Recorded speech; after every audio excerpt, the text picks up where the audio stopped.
That being said, I now recognize Mr. Carter of Georgia for 5 minutes of questioning. Thank you, Mr. Chairman, and thank you for allowing me to wave onto this subcommittee. And thank y'all for being here. This is extremely important. Professionally, I'm a pharmacist, and I have witnessed over the years the excessive use of antibiotics that's led to a lot of this, and it's been a concern for many years. I am always in awe of the advancements that we've made in research and development. You know, I started practicing pharmacy in 1980 when I was 10 years old, by the way. But anyway, I have seen nothing short of miracles, and I mean that sincerely. Nothing short of miracles as a result of research and development.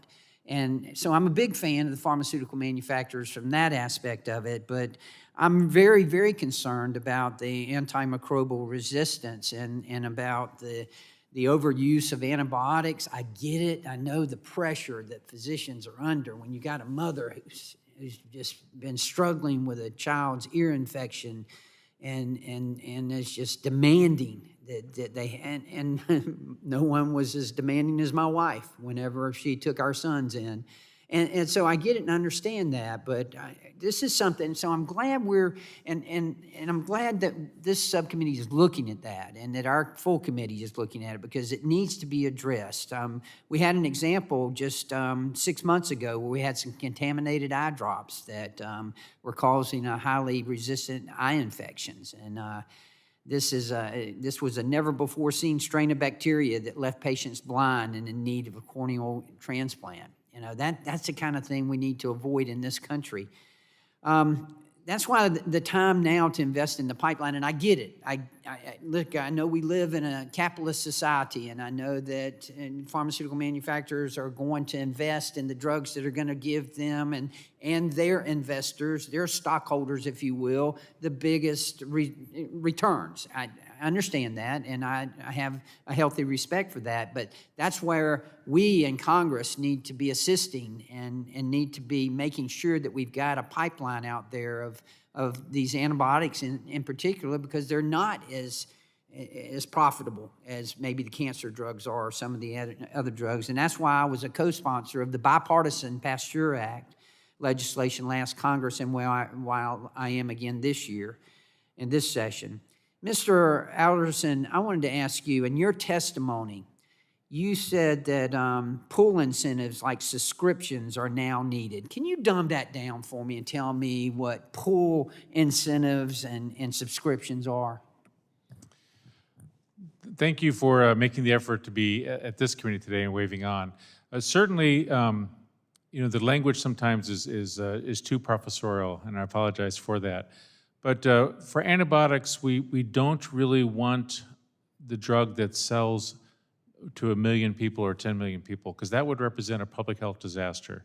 The best case is that infection control does a great job and everything else works perfectly, and we only need these new drugs for a small number of patients. Now, in some disease areas, that they would then charge $1 million for that drug for a small number of patients, and that's how the company makes money. In antibiotics, we really don't want the $1 million drug. The Pasteur Act or subscriptions tries to pay for the value to society for this drug, even if the volume, especially in early years, is quite low. So the company goes away, not bankrupt. We don't have any incentive to overuse it, but it's there when we need it for the patients who need it. And the last thing I'll say is that for Carbex, the companies we support, the companies that are doing all the innovation in this space, the average size, about 20 full-time employees. Big Pharma has generally left. It's tiny startup companies that are doing a lot of the innovative work. Right. You articulated that well. Thank you for that. That's important for people to understand, and thank you for that explanation. Ms. Jezik, in your testimony, you described the overuse of antibiotics. Through your research, have you uncovered any reason for the overuse of antibiotics besides what I mentioned in my experiences as a pharmacist? I think there are a lot of reasons, and I think oftentimes when a patient presents and they're very, very ill, you don't know right away what is infecting them, but because hours can matter in treating an infectious disease, you need to treat them right away empirically while you wait for the test results from diagnostics to come back. I think we also don't have enough experts who really understand the best ways to use our antibiotics. So a lot of inappropriate antibiotic use is giving someone the wrong antibiotic or keeping them on it for the wrong duration. And so making sure that we have more people who are trained in how to use antibiotics is critical. So give them a standing prescription so the mother won't be calling every 15 minutes. I was that mom Been too, there, I get been it. there and done that. Listen, I know. So thank y'all. This is extremely, extremely important. And I want to compliment you and applaud you for what you're doing. I know this firsthand. And Mr. Chairman, again, I want to thank you for this hearing, and it's vitally important. So thank y'all. And I yield back.